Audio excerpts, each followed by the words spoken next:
I'm Caleb Foster. I'm 26 now, but this story starts back when I was 18, right around the time I realized I wasn't born into a family. I was born into a dynasty. My dad, Richard Foster, runs a construction company in our dusty corner of Colorado. Everyone in town knows the name Foster Construction. Big white trucks with our last name plastered on the sides, Foster hats, Foster jackets, Foster Christmas parties. Growing up, I thought that meant I'd be a part of something. But I was wrong. See, I have an older brother, Marcus.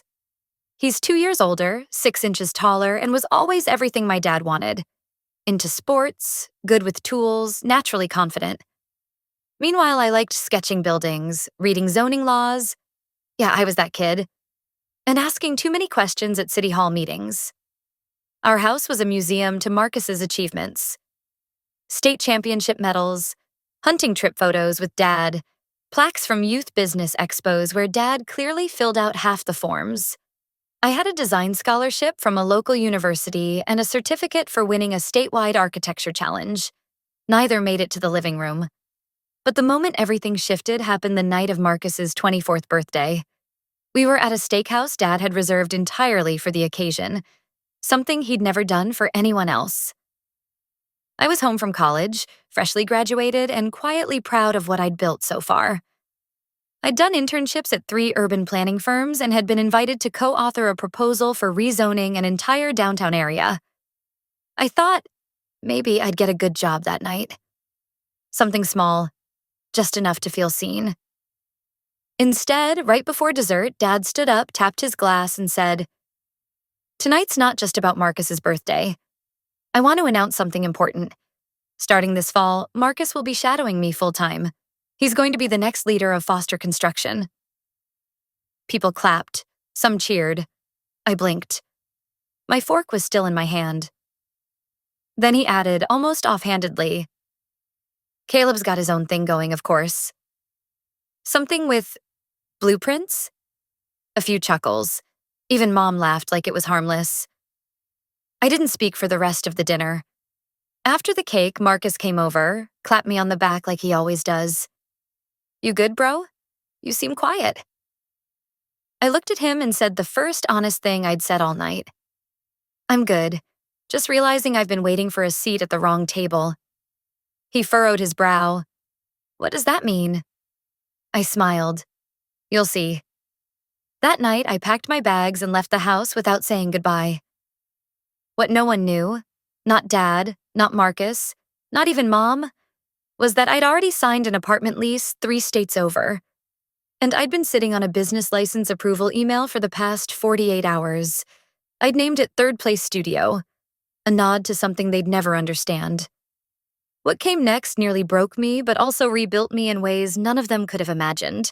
The apartment I moved into wasn't glamorous. 1 bedroom in Albuquerque, just outside a neighborhood that was more liquor stores and pawn shops than coffee shops and gyms.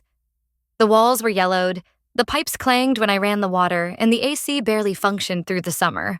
But it was mine. And so was the dream I'd packed into that rented U-Haul.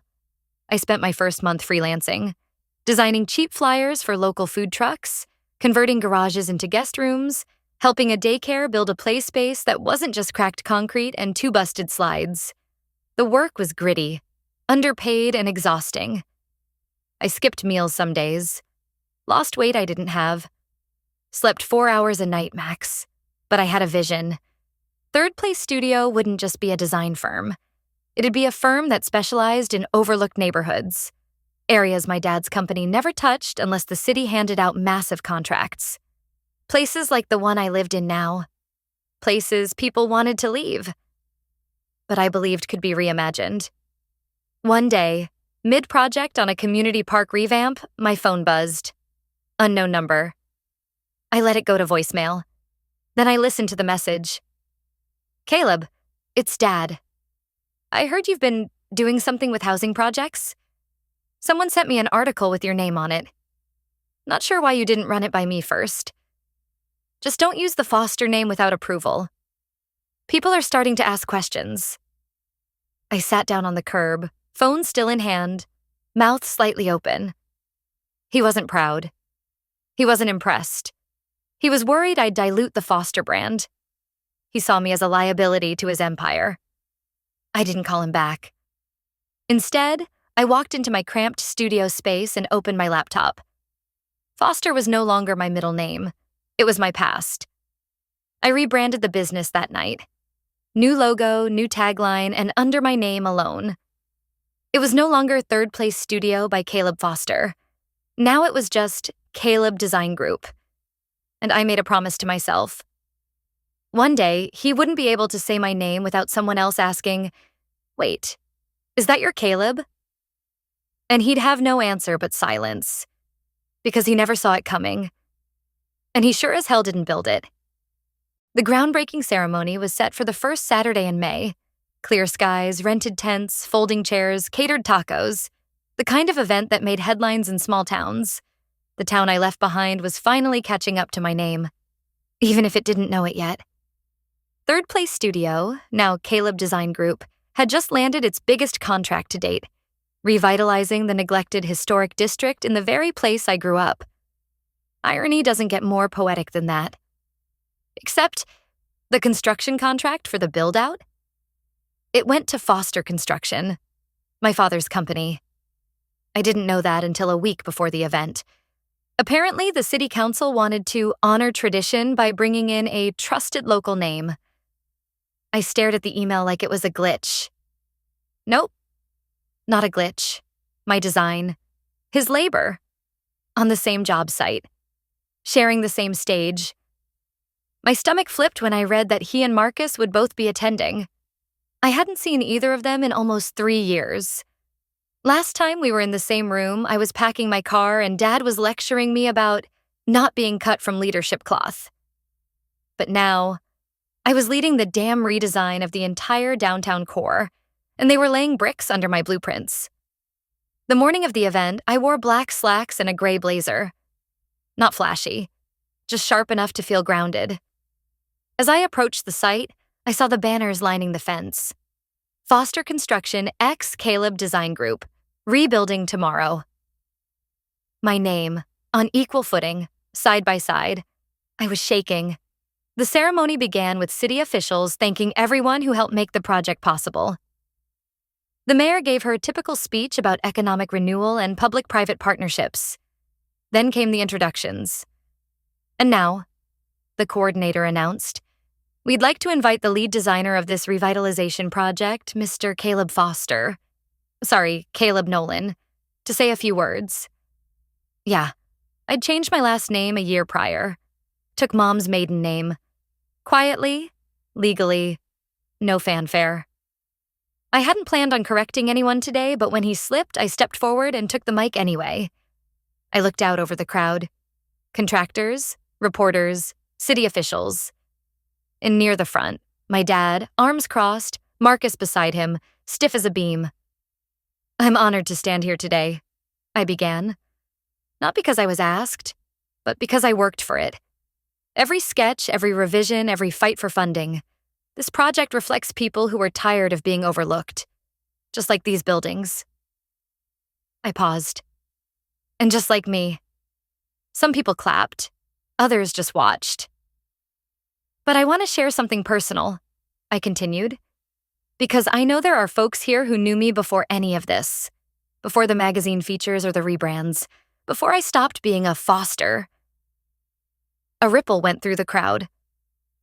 I was told I didn't fit the mold. That my ideas were too soft. That my version of work didn't look like real work.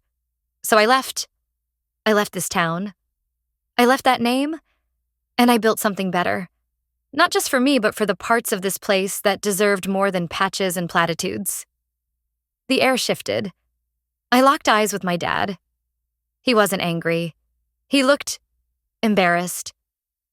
But what happened next? That still knocks the breath out of me when I replay it. As I stepped down from the podium, a reporter, someone I didn't recognize, called out, "Caleb, one more question." I turned. How does it feel to be publicly leading a project your father once told colleagues he couldn't trust you with? A hush fell over the crowd. I looked toward Dad. His mouth parted like he wanted to explain. deny, spin. But it was too late. The reporter pulled out her phone and hit play. A recorded voice, Dad's, clear as day. Caleb's soft. Talented maybe, but not reliable. He thinks vision replaces grit. He's not someone I'd trust with a rebuild. My blood turned to ice. People stared, some at me, most at him. I stepped back to the mic, my voice trembling. That was 2 years ago, I said. Now I manage a team of 7, oversee 5 projects, and I'm the one signing his company's checks. Grit doesn't always look like dirt under your nails. Sometimes it looks like walking away and proving you were never the problem. I handed the mic back and left the stage. I didn't stay for photos. I walked behind the tents, sat on a stack of pallets, and stared at my hands. They were shaking, but not from nerves anymore. It was grief. For everything I'd wanted that would never come. If you've ever had someone, especially someone who should have loved you, speak that kind of doubt into the world. I see you. You're not weak for caring. You're not dramatic for hurting. And if you've walked away to rebuild something on your own, brick by hard-earned brick, I hope you know, that's not failure. That's survival. And survival can be the most beautiful design of all. 2 days after the ceremony, I got a text from my dad. Just 5 words. Dinner? Just us this time. I stared at it for a while. No emojis, no punctuation, just him, trying. I don't know why I said yes. Maybe I was curious. Maybe I needed to see if it would finally feel different. If he'd say what needed to be said. We met at a steakhouse downtown. Same one where Marcus's future was toasted and mine was ignored all those years ago.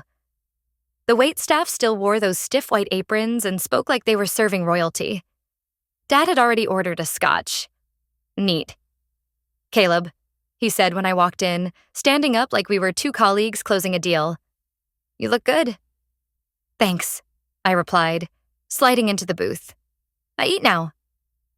He laughed, but it didn't reach his eyes. We made small talk at first.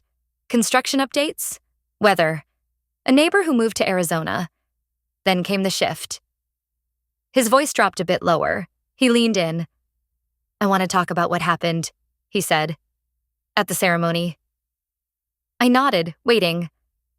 I'll admit, he continued, that recording, that wasn't meant to be public. It was taken out of context.